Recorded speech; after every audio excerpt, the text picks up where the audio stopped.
आज पाकिस्तान को समझ में आया कि काश उनके पास भी मोदी होता। आज दुनिया को समझ में आया कि काश उनके देश में भी एक मोदी होता। मोदी बने सेनापति, टीम में शामिल 4 बाहुबली और फिर कमाल हुआ। पाकिस्तान के पास सब कुछ है लेकिन मोदी नहीं है। यूक्रेन आज सोच रहा है कि काश उनके पास भी एक मोदी होते। दुनिया के कई देश मोदी की तलाश में हैं, लेकिन संयोग है कि मोदी भारत के पास है और मोदी का विकल्प हिंदुस्तान ही नहीं पूरी दुनिया में नहीं है। यूक्रेन में जब हालात खराब हुए तो सबकी जुबान पर एक नाम मोदी ही क्यों आया? पाकिस्तानी छात्रों के बदन पर भारत का तिरंगा क्यों लिपटा है? इस रिपोर्ट को कुछ लोग नहीं देख पाएंगे, वो अभी छोड़कर चले जाएं। जो सत्य सुन पाए वही देखें। जब यूक्रेन और रूस में बात ज्यादा बिगड़ गई तो मोदी ने एक ऑपरेशन चलाया, नाम दिया ऑपरेशन गंगा।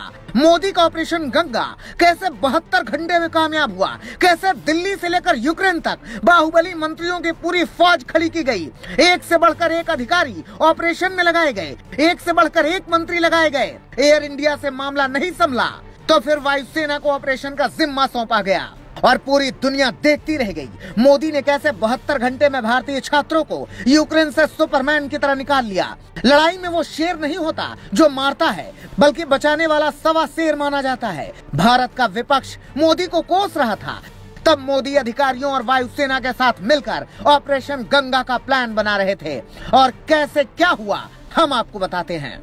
यूक्रेन में सिर्फ वो बच सकता है जिसका रिश्ता भारत से हो या पास में भारत का झंडा हो। रूस के सैनिक तिरंगा देखते ही मोदी मोदी कहने लगते हैं और फिर वो मदद भी करते हैं। पाकिस्तान अपने फंसे हुए छात्रों की मदद नहीं कर पा रहा। इसके कई वीडियो वायरल हैं। पाकिस्तान के छात्रों को समझ में आया कि उन्हें भी मोदी और भारत का तिरंगा ही बचाएगा। पाकिस्तान को एक बार फिर समझ में आया कि भारत क्या है, पीएम मोदी की ताकत कितनी है। ऑपरेशन गंगा की टीम यूक्रेन की सरहद से जुड़े देशों तक पहुंची और उन छात्रों को बचाया जो वहां बुरी तरह फंसे थे। भारत का तिरंगा देख यूक्रेन की सेना हो या फिर रूस की सेना, हर कोई मदद के लिए तैयार होता है। पीएम मोदी ने ऑपरेशन गंगा के लिए पहला नाम चुना एस जयशंकर का।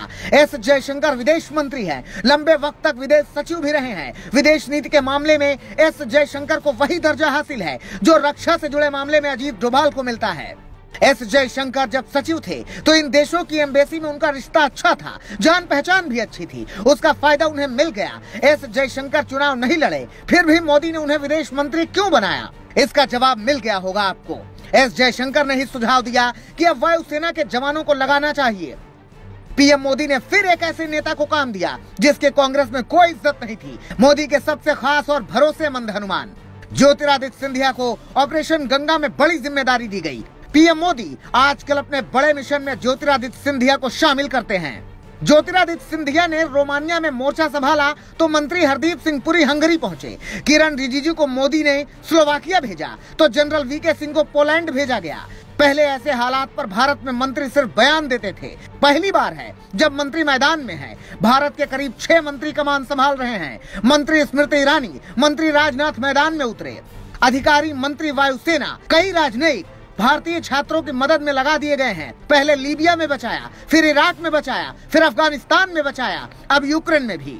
मोदी की तारीफ आपको झूठी लगती है तो कुछ और सच्चाई हम दिखाते हैं। ये खत देखिए, इसमें लिखा है न वीजा चाहिए न कुछ, मदद चाहिए तो पैसे भी मिलेंगे। कहां तक जाना है, कहां नहीं जाना है, ये तक लिखा गया है। पोलैंड सरकार ने 5 सितारा होटल में इंतजाम कर रखा है। मोदी का मैजिक ऐसा है कि पाकिस्तान, यूक्रेन, पोलैंड जैसे देश मान गए कि मोदी के सामने कोई शर्त नहीं रखी जा सकती। भारत अपने बच्चों को बचाएगा ही, लेकिन दुनिया भी इसमें मदद कर रही है। साफ साफ संकेत है, मोदी दुनिया के सबसे बड़े बाहुबली और सम्मानित नेता हैं। भारत का सौभाग्य है कि वो भारत में है। पाकिस्तान को एक मोदी चाहिए, यूक्रेन को भी एक मोदी चाहिए, लेकिन मोदी तो सिर्फ हिंदुस्तान के हैं। मोदी का दिल तो हिंदुस्तानी है जी। Bureau report, global Bharat.